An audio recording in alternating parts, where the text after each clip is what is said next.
شیعوں کے نزدیک ائمہ کی اولاد میں حضرت عباس بن علی کا مقام و مرتبہ بہت بلند ہے اور انہیں باب الحوائج سے جانتے ہیں اور ان سے متوسل ہوتے ہیں۔ امام حسین کے حرم کے قریب حضرت عباس کا حرم شیعہ زیارت گاہوں میں سے ایک اہم زیارت کا ہے۔ حضرت عباس سے متعلق جو رسومات ہیں ان میں پہلی علم نکالنا، امام حسین علیہ السلام کی آزادی میں جناب عباس کی یاد میں علم نکالا جاتا ہے، کیونکہ حضرت عباس امام حسین کے لشکر کے علم بردار تھے۔ اور دوسرے نمبر پر سکائی ہے، جسے کہ اردو میں سبیل کہا جاتا ہے۔ آزادی کے ایام میں جلوس میں آنے والوں کو پانی اور شربت سے سیراب کیا جاتا تھا۔ اور تیسرے نمبر پر حضرت عباس کی قسم کھانا، عباس کے نام کی قسم کھانا شیعہ اور بعض اہل سنت کے ہاں بھی موسوم ہے، یہاں تک کہ بعض نے نقل کیا ہے کہ بعض شیعہ اختلافات کو ختم کرنے کے لیے حضرت عباس کی قسم کھاتے اور بعض شیعہ اپنی قرارداد عہد و پیمان کو حضرت عباس کی قسم سے تضمین کرتے ہیں۔ بعض نے آپ کی قسم کھانے کی وجہ سے آپ کی شجاعت اور وفاداری، غیرت کو ادب اور جواں مردی بیان کی ہے۔ البتہ آپ کے نام قسم کھانا عراق کے بعض اہل سنت کے ہاں بھی بہت رائج کیا جاتا ہے کہ سابق وزیر دفاع عراق سے نقل کیا ہے کہ احمد حسن البکر عراق کا سابق صدر صدام اور بعض دیگر لوگ ایک عہد باندھنا چاہتے تھے اور اس عہد و پیمان کو مضبوط کرنے اور خیانت سے بچنے کے لیے قسم کھانے کو کہا، اور قسم کھانے کے لیے بعض نے ابو حنیفہ کے محلے دفن کی تجویز دی، لیکن آخرکار قسم کھانے کے لیے حضرت عباس کے حرم جا کر وہاں قسم کھانا طے ہوا۔ چوتھے نمبر پر پنجاب بعض شیعہ علاقوں میں پنجے کو علم کے اوپر رکھا جاتا ہے، جو کہ حضرت عباس کے کٹے ہوئے ہاتھ کی نشانی ہے، لیکن چونکہ پنجے میں 5 انگلیاں ہیں تو بعض علاقوں میں اسے پنجتن پاک کی علامت بھی سمجھا جاتا ہے۔ 9 محرم کو میدان کربلا میں جب دشمنان نے جنگ کی تیاریاں شروع کی تو امام حسین علیہ السلام کے حکم سے حضرت عباس ایک رات کی مہلت مانگ رہے ہیں، دشمنوں کے پاس گئے تاکہ اللہ سے راز و نیاز کر سکیں۔ تاریخی گزارشات کے مطابق کربلا میں حضرت عباس اور ان کے بھائیوں کے لیے 2 آدمیوں نے امان نامہ بھیجا، لیکن جب عباس اور ان کے بھائیوں نے انہیں ٹھکرا دیا اور ان میں سے ایک امان نامہ شمر بن زل جوش نے زہر عاشورہ عباس اور ان کے بھائیوں کے لیے پیش کیا۔ شمر حضرت عباس کا رشتہ دار تھا، اس نے پھوپھی کے بیٹے کہتے ہوئے آواز دی، لیکن جواب نہیں ملا۔ امام حسین نے عباس سے فرمایا اگرچہ شمر فاسق ہے لیکن اس کا جواب شمر نے امان نامہ سے پیش کیا، لیکن اسے یزید کی اطاعت اور تسلیم ہونے کی وجہ سے مشروط کیا۔ حضرت عباس نے وہ اور اس کے امن نامے پر لعنت بیچتے ہوئے کہا، اے دشمن خدا، موت ہو تم پر، ہمیں کفر کی اور مجھے بھائی حسین کو چھوڑنے کی دعوت دے رہے ہو۔ حضرت عباس شہزاد میں اپنے والد محترم امام علی کا نمونہ تھے۔ روایت میں ہے کہ حضرت عباس کے قاتل کا چہرہ سیاہ ہو گیا تھا جو قبیلے بیندار ریزریب کا تھا، اور اس سے وجہ پوچھی گئی تو اس نے کہا کہ میں نے ایک ایسے جوان مرد کو قتل کیا ہے جس کی پیشانی پر سجدوں کا اثر چمک رہا تھا، اس کا نام عباس تھا۔ حضرت عباس کی والدہ محترمہ ام البنین اپنے ایک شعر میں حضرت عباس سے خطاب کرتی ہیں، اگر تلوار تیرے ہاتھ میں ہوتی تو کس کو تیرے قریب جانے کی جرت نہ ہوتی۔ روایت میں ہے کہ جس وقت شہدائے کربلا کے لوٹ کا مال یزید کے سامنے پیش کیا گیا، انہی میں سے ایک عظیم پرچم بھی تھا۔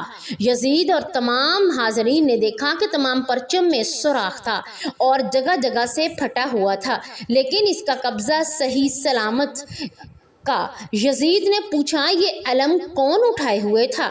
جواب ملا عباس بن علی اسے اٹھائے ہوئے تھے۔ یزید اس پرچم کے احترام میں تعجب سے 2 بار یا 3 بار اٹھا اور بیٹھا۔ اس کے بعد کہنے لگا، ذرا دیکھو کہ نیزوں اور تلواروں کے حملوں سے اس پر کوئی حصہ بھی اس کا خراب نہیں ہوا۔ یہ صحیح و سالم نہیں، کیا قبضہ محفوظ سے ہے جیسے کہ پرچم بردار اٹھائے ہوئے تھا۔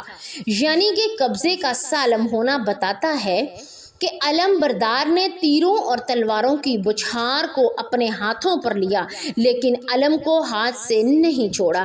اس کے بعد یزید نے کہا، مذمت اور لعن تم سے دور ہو اے عباس، یہ ہے وفاداری کا مفہوم جو ایک بھائی نے اپنے بھائی کے ساتھ بتا۔ دوستو، جب جنگ شروع تھی تو ایک بنی ہاشم کا سپاہی یزیدی فوج کے 10 سے 20 آدمیوں کے برابر تھا۔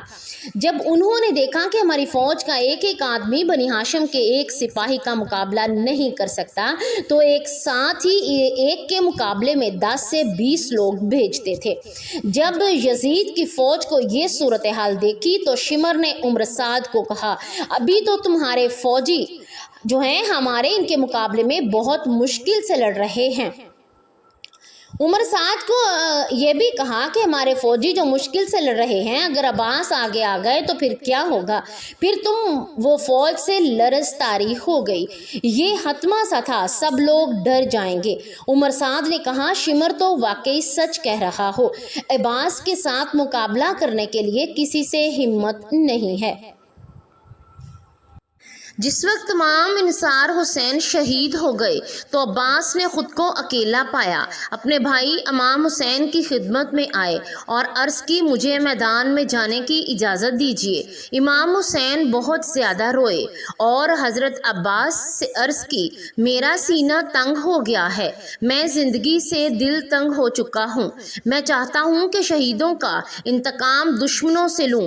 کتابوں میں لکھا گیا ہے کہ حضرت عباس کو جنگ کرنے کی اجازت ملی بھی نہیں تھی کہ حضرت امام حسین نے یہ فرمایا تھا کہ جاؤ ان پیاسے ننھے بچوں کو تھوڑا سا پانی لا دو۔ حضرت عباس دشمنوں کی طرف گئے اور انہیں باز و نصیحت کی، انہیں برے انجام سے ڈرایا، لیکن آپ کی نصیحتوں کا ان کے اندھے دلوں پر کوئی بھی اثر نہ ہوا۔ حضرت عباس اپنے بھائی امام حسین کے پاس واپس آئے، سنا کہ بچوں کی آوازیں بلند ہیں۔ حضرت عباس نے مشکیزہ اٹھایا، اپنے بھائی امام حسین سے رخصت ہوتے وقت آسمان کی طرف دیکھ کر عرض کی، خدایا میں اپنا وعدہ سے وفا کرنا چاہتا ہوں، میں ان خالی مشکوں میں پانی بھر کر پیاسے بچوں کو پلانا چاہتا ہوں۔ اس کے بعد امام حسین کی پیشانی کو بوسہ دیا اور نہر فرات کی طرف روانہ ہو گئے۔ نہر فرات پر 4000 اور ایک دوسری روایت کے مطابق 10,000 پہرے دار تھے۔ آپ نے حملہ کیا تو 80 دشمنوں کو قتل کر کے اپنے آپ کو نہر فرات تک پہنچا دیا۔ دشمنوں نے آپ کا 6 بار آپ پر حملہ کیا اور کسی طرح سے بھی آپ پانی تک نہ پہنچ سکے، لیکن آپ نے ان پر سخت حملے کیے اور خود کو پانی تک پہنچا دیا۔ پانی کے قریب گئے اور ایک چلو پانی لیا کہ پینے لگے، لیکن پیاسے حسین کی یاد آ گئی اور پانی کو نہر فرات میں پھینک دیا۔ مشک میں پانی بھرا اور اس کے بعد حضرت عباس نے فرمایا، بخدا میرے لب کو پانی سے میں اپنے تر نہ کروں گا جبکہ میرا آقا حسین لبلے تشنا نہ ہو جائے۔ حضرت عباس نے مشک دانے اپنے جانے پر کندھے پر رکھی اور خیمے کی طرف چل پڑے۔ دشمن کی فوج نے راستہ روکا اور چاروں طرف سے گھیر لیا۔ آپ تنہا ہی ان سب سے لڑتے رہے، اسی طرح لڑتے رہے کہ لاشوں کے ڈھیر لگاتے رہے، یہاں تک کہ نوفل ارزق نے بھی اس کے داہنے ہاتھ پر ضرب لگائی اور ہاتھ کٹ گیا۔ اب آپ نے مشک کو بائیں کاندھے پر رکھا اور اسی طرح رجز پڑتے ہوئے چل پڑے۔ باخدا اگرچہ تم نے داہنا ہاتھ کاٹ دیا ہے، میں اسی طرح دین کی حمایت کرتا رہوں گا۔ دشمنوں نے حملہ کیا، بہت سے بہادر سپاہیوں کو آپ نے ہلاک کر ڈالا۔